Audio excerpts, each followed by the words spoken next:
आज मु आपण मानक सहित शेयर करी ओडिशार ऑथेंटिक रेसिपी खड़ा राई बा खड़ार तरकारी।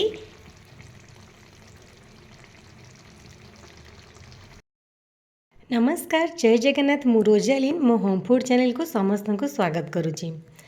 खड़ा राई बा खड़ार तरकारी पाई आमको यही सब परिबा दरकार।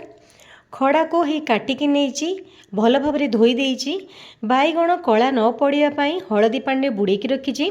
दुईटा सारू नहीं, कखारू नहीं, दुईटा आलू नहीं, गोटे टमाटर को काटिकी नहीं। ता सहित ए खड़ारे जो साग थिला ताकू भी मध्य धोईकी काटिकी नहीं। ये खड़ा राई पाई मसला गोटे बनइबा। मसला पाई मु गोटे पियाज, फाड़े रसुण, गोटे इंच अदा नहीं, 2 चमच सोरिष, गोटे चमच जीरा नहीं। यही मसलार कॉम्बिनेशन जेकोसी राई करंतु बा सोरिष बेसर तरकारी करंतु बहुत बढ़िया लगी थाए। ता सहित एठी मु किछि बड़ी नहीं। एबे चलंतु रेसिपीटी स्टार्ट करिबा। गोटे कड़ाई रे मु 2 चमच सोरिष तेल नहीं। तेल गरम हो गलानी। एबे सेतरे बड़ी पकेकी मु भाजिकी काढ़ी नेबी। तेल गरम थिला, बड़ी भल भाव में भाजी हो गलानी। बेसी नाली करबानी। एबे आमे बड़ी को गोटे प्लेट को काढ़ी नेबा। बड़ी भाजिकी काढ़ी सारी से सेम कड़ाई रे आमे परिबा को भाजी नेबा। खड़ा, कखारू, आलू, सारू परिबा को एपट सेपट करके कभर करके आमे भाजी नेबा 5 ରୁ 6 मिनिट। एबे लूण पकेबानी। परिबारे पानी अंश थाए। लूण पकेले पानी बाहर, परिबा भल भाव में भाजी हेबनी। गोटे पिंच हलदी पकेकी आमे भाजी नेबा।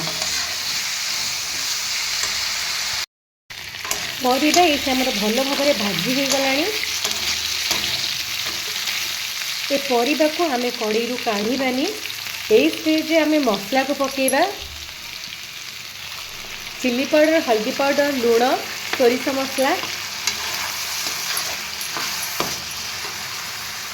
एबे आमे इतरे टमाटर पकेकी को कषी नेबा। ये तो सोरिष मसला बेसी समय कषा हेबनी, पिता लागिबो।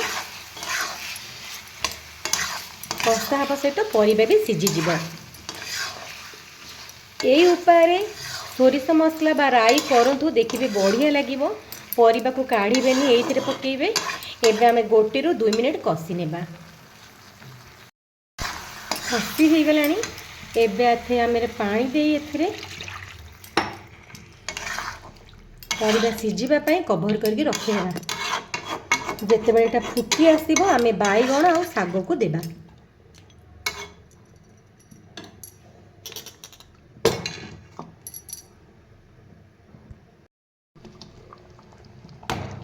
तरकारी फुटिलाणी। एबे आमे बैगण को पकई देबा। ता सहित काटिकी रखिथिबा साग को पकई देबा।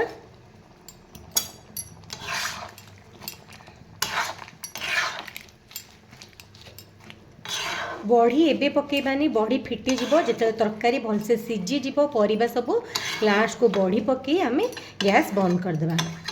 एबे सब भल भाव में सिझिबा पई मु कभर करके रखी देबी। परिबा सब भल भाव में सिझी गलानी। तरकारी हमर लटपटिया हो गलानी।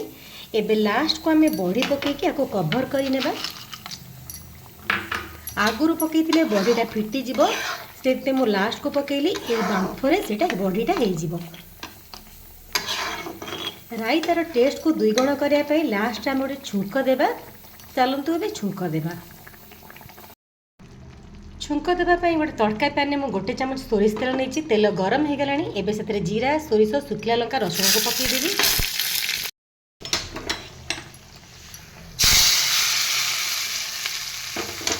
ये जो छुंकटा दिया राई रो टेस्ट बहुत बढ़िया लगिबो। लास्ट को आमे पकई देबा टिके धनिया पत्र। जदि आजिर रेसिपी आपण मानको भल लगे मो वीडियो को लाइक शेयर करिवे, चैनल को सब्सक्राइब करिवे। आउ निश्चय मो स्टाइल थरे राई करिवे। केमती लागेला कमेंट माध्यम रे जणेबे।